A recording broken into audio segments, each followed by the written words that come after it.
The company I'm talking about today is not anything novel. It's been a part of our lives for many years. I'm sure a lot of you watching this have ridden a Lyft at least a few times. Maybe some of us have even thrown up in one and had to pay for the $250 cleanup fee.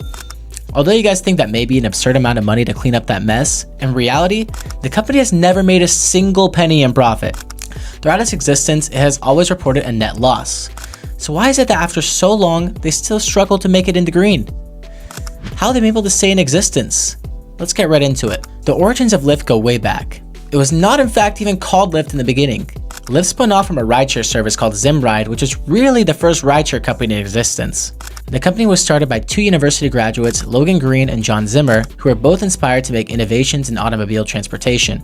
Logan Green used Craigslist ride boards to get rides from UCSB to Los Angeles to see his girlfriend. We've all used Craigslist before, and there's quite a sense of uncertainty whenever you're about to meet someone on there to buy something, like you get scammed or robbed. When I was trying to hustle on Craigslist in like 2013 or 2014, I had to watch out for pedos too. The point is, he sought to fix this problem and remove the uncertainty with a new service. John Zimmer, not to be confused with the legendary composer Hans Zimmer, was a Cornell student who took classes on transportation. Something that bothered him while in traffic during his commutes from upstate New York to Lehman Brothers in Manhattan after graduating was that 80% of the car seats on American freeways were empty. These two men were introduced to each other by a mutual friend on Facebook back in 2007. They raised money and started partnering with big-name universities like Stanford, Cornell, Dartmouth, UCLA, UCSB to provide their Zimcar service there. They fixed the Craigslist issue by screening drivers before hiring them. And they had the backing of these big-name universities as well. And by 2012, they had completed over 26,000 carpools. The next year, Zimride rebranded into Lyft, and the founders sold off Zimride to Enterprise Rent-A-Car. Now, unlike Zimride, Lyft, as we know, allowed its users to request a driver from anywhere. Lyft began operations in San Francisco, and by the end of 2014, they were operating in 60 cities around the United States. Compare this to Uber, which was also started in San Francisco, but was operating for a few years longer, having their beta service launch in 2010 and its mobile app launch in 2011. They were operating in more than 250 cities in 50 countries by 2014. Lyft was like the more laid-back version of Uber.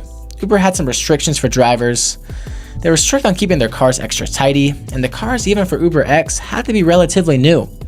While Lyft did not have restrictions like this. This was at the same time that Uber drivers would hand out snacks and water to its riders, which I thought was cool as a teenager because it felt like I was getting chauffeured, but let's be real. It was pretty unnecessary. In 2017, there was a survey by the Rideshare Guy that concluded that 75% of drivers were happier driving for Lyft, compared to 49% of Uber drivers being satisfied driving for Uber. Despite having the cooler drivers in my opinion and boosting higher satisfaction amongst drivers, Uber was still worth 9 times as much as Lyft in 2017. Which was also amidst a plethora of bad PR that plagued Uber, which included sexual assault allegations on drivers. Drivers advocated for raises, cases where they ignored regulations, and suits claiming Uber was violating antitrust laws with the way they were putting longtime taxi companies out of business. There are actually so many suspect scandals that Uber has gotten themselves into in an effort to dominate and expand that it'll probably need its own separate video. While Lyft was the nice guy in the rideshare game, Uber, especially under their CEO at the time, Travis Kalanick, was not afraid to play dirty. And we all know that unfortunately, nice guys finish last. As Uber battled through the legal nightmares, they became even bigger, even more widespread, and boasted much higher passenger numbers. They had a better UI and better technology. And the constant, mostly negative press they were getting also helped a lot in making them more widely known. And since Uber had a higher volume of passengers, more drivers flocked to them as well. This was despite the fact that Lyft was the only one that allowed riders to tip their drivers, which Uber didn't even add as a feature until 2017 when Travis Kalanick left. Most people using rideshare services wouldn't appreciate the things that 16-year-old me thought was cool in a driver. They didn't want to pile into a 2004 Scion XB and smoke weed as some hippie driver. They wanted comfort. They wanted an easy-to-use app and short wait times for a driver. These were all things that Uber had and frankly, still has an edge on. Fast forward to today, and Uber finally reported its first ever annual profit, as a public company at least, in 2023. Lyft, although closing the gap, is still lagging behind. Since its inception, Uber has been very adamant about prioritizing growth over profits. Between 2009 and 2018, Uber raised $16 billion in venture capital money in an effort to expand its services and reach 72 countries, whereas Lyft by 2018 raised $5 billion and by this point only operated in the US and Canada. So you may be asking, why did Lyft choose not to expand outside of North America? Well, in 2015, Lyft chose to focus on the US market in an effort to beat out Uber there. Reasons for this decision was Lyft's observation that Uber was fighting battles in every single place it wanted to expand to. It is an expensive feat to expand to another country because the rules, systems, and regulations are different in each country. It's akin to starting a whole new business in each new country that you expand into. And Lyft simply did not have the cash available at the time to fight the battles that Uber was battling. Now, as we can see, Uber and Lyft have pretty much been at a stalemate in terms of US market share since then. So their mission did not play out the way that they wanted it to. Uber's perpetual dominance in US market share has allowed it to raise and spend much more money to diverse its services and brands. Uber Eats was launched in 2014, which, as of March 2024, is the second largest player in the food and grocery delivery game, representing 23% of observed sales volume. They also purchased Postmates for $2.65 billion in 2020, that controls an additional 2% of this sales volume. While everyone was staying home during the pandemic, food delivery services were making a killing while rideshare services were experiencing quite the downturn. It goes without saying that Uber's diversification allowed itself to be well positioned.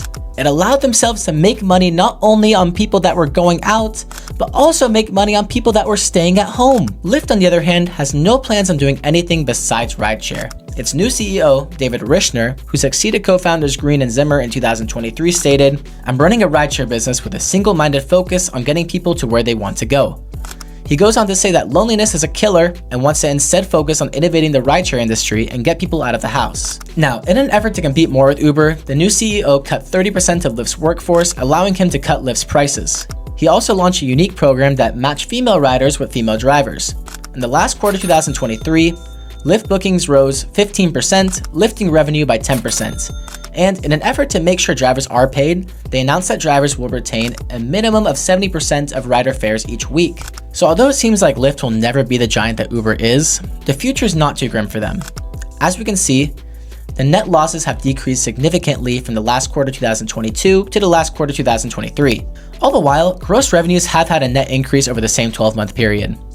If these trends continue under the new CEO, Lyft can be in green territory. On top of that, their overall cash flow has increased from negative $140 million to positive $340 million. Lyft also expects to have net positive cash flow for the next year as well. In conclusion, Lyft's journey from its humble beginnings as Zimride to a major player in the rideshare market is both challenging and inspiring.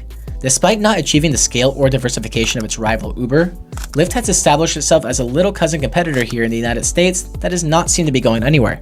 Let's face it, rideshare apps are not the typical yellow taxi cabs of yesteryear. It is a relatively new business model, and a new business model takes an astronomical amount of money to develop, implement, and expand. It is a taxi service that does not typically employ any drivers and does not own any cars. While Lyft is over a decade old, it is not a surprise that they still do not profit. We need to give them credit for implementing their service across all of North America and dealing with the legal ramifications that come with that. The recent decisions and innovations under the new CEO, as well as the financial trends observed over the recent quarters, including a significant reduction in net losses and an impressive increase in net cash flow, signal a promising future for Lyft. Thank you for watching.